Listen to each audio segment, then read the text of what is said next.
देखो class next है हमारे, उसमें ना वीडियो बीच में कट हो गई थी।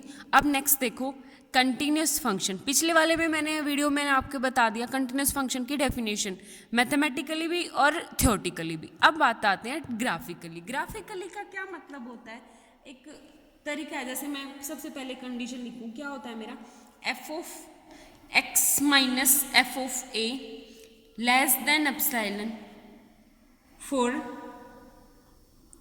whenever x minus A is less than delta. ठीक है, ये होता है। इसका मतलब पता है क्या है? अब एक चीज खोल के दिखाऊं, ग्राफिकली मैं समझा रही हूं, ध्यान से समझना। अब ये क्या होता है मेरे पास x एक्सिस, ये होता है y एक्सिस। होता है y एक्सिस का मतलब क्या होता है? f ऑफ x को बोलते हैं y एक्सिस। ठीक है, इस कंडीशन को जब मैं मोड फंक्शन को खोलती हूँ तो मोड फंक्शन कैसे खुलता है?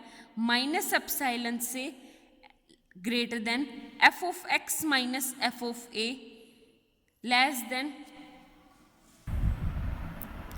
देखो आप लोगों का क्या है, जैसे मैंने मोड फंक्शन खोला, मोड फंक्शन क्या होता है? माइनस एप्सिलॉन से प्लस एप्सिलॉन।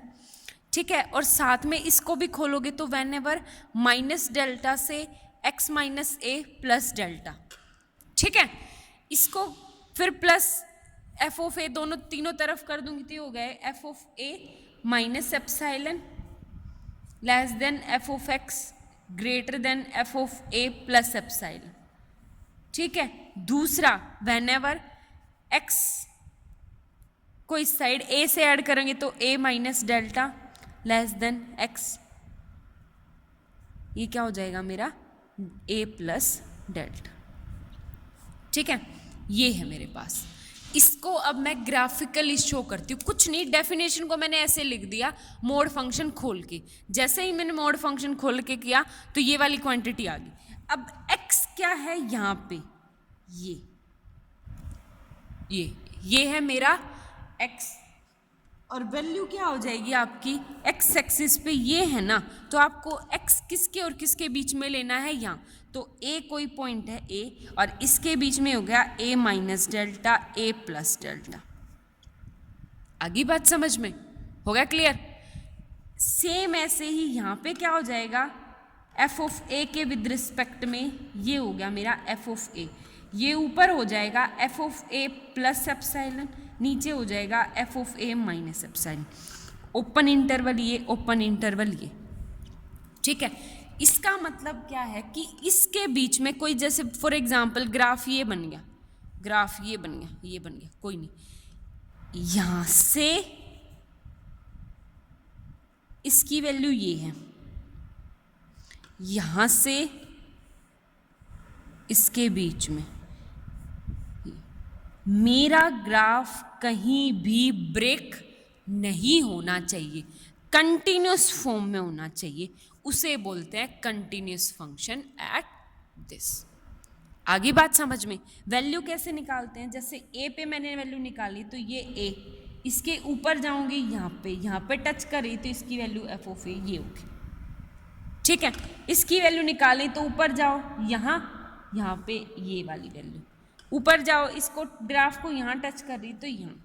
ठीक है, ये होता है मेरा कंटिन्यूस फंक्शन का ग्राफिकली नोटेशन। आगे बात समझ में? अब इसके बाद है आपकी डेफिनेशंस है। डेफिनेशंस है कौन सी है? नीचे है discontinuity function, first kind of discontinuity. सबसे पहले कौन सी है? First kind. उसके बाद कौन सी है? Second kind. उसके बाद कौन सी है? Discontinuity of mixed. Third removable. Fourth कौन सी है? इन्फिनिटी। अब सबसे पहले है मेरे पास फर्स्ट काइंड। फर्स्ट काइंड का मतलब क्या होता है कि first kind discontinuity, first kind, जैसे मेरे पास अगर डिसकंटिन्यूस फंक्शन है तो वो होगा F of X limit X tends to A negative equal to limit X tends to A positive F of X equal to F of A. ये तीनों की तीनों वैल्यू सेम होगी अगर मेरा फंक्शन कंटिन्यूस है। अब काइंड डिफाइंड होगी, जैसे फर्स्ट काइंड है तो इसने कहा कि ये वाली लेफ्ट हैंड लिमिट और राइट हैंड लिमिट एग्जिस्ट ज़रूर करती है बट इक्वल नहीं है. Limit x tends to a negative f of x is not equal to limit x tends to a positive f of x. ठीक है, ये होती है हमारी फर्स्ट काइंड कि ये भी एग्जिस्ट करती है, राइट हैंड लिमिट भी एग्जिस्ट करती है बट क्या है, इक्वल नहीं है. वो होती है हमारी फर्स्ट काइंड डिसकंटिन्यूटी. उसके बाद आती है हमारी सेकंड काइंड.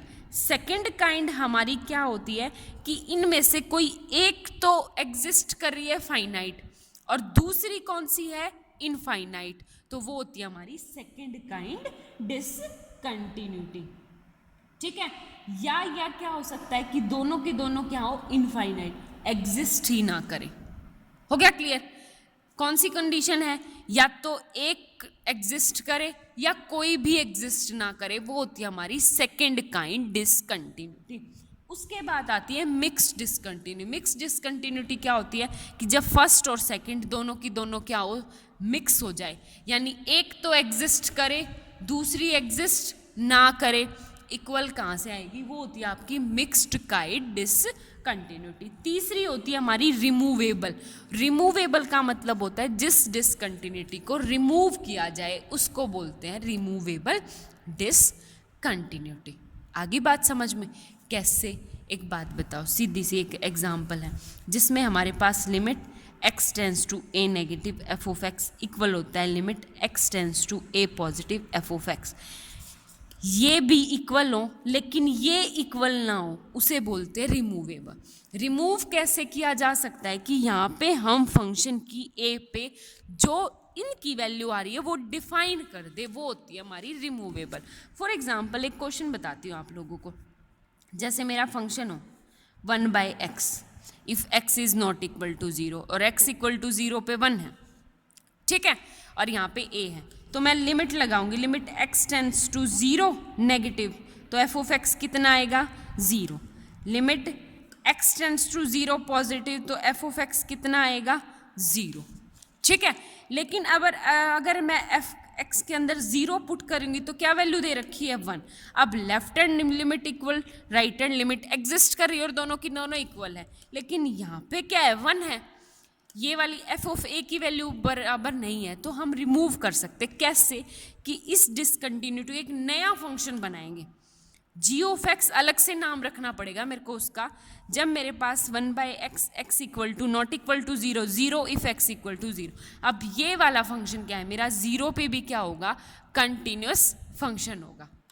हो गया क्लियर, बिल्कुल. आगे बात समझ में, ये होती है हमारी दिस. उसके बाद है मेरी इनफाइनाइट डिसकंटिन्यूटी. इनफाइनाइट डिसकंटिन्यूटी का मतलब है कि दोनों में से कोई एक भी क्या हो, इनफाइनाइट हो, उसको बोलते हैं इनफाइनाइट डिसकंटिन्यूटी. ये सारे के सारे डेफिनेशंस के एग्जाम्पल आपको दे रखे हैं, बट जब मैं क्वेश्चन करवाऊंगी तब आपको दोबारा से समझा दूंगी. ये सारे के सारे कल एग्जाम जो डेफिनेशन है वो रिवाइज कर लेना. कल मैं आपको थ्योरम्स करवा दूंगी.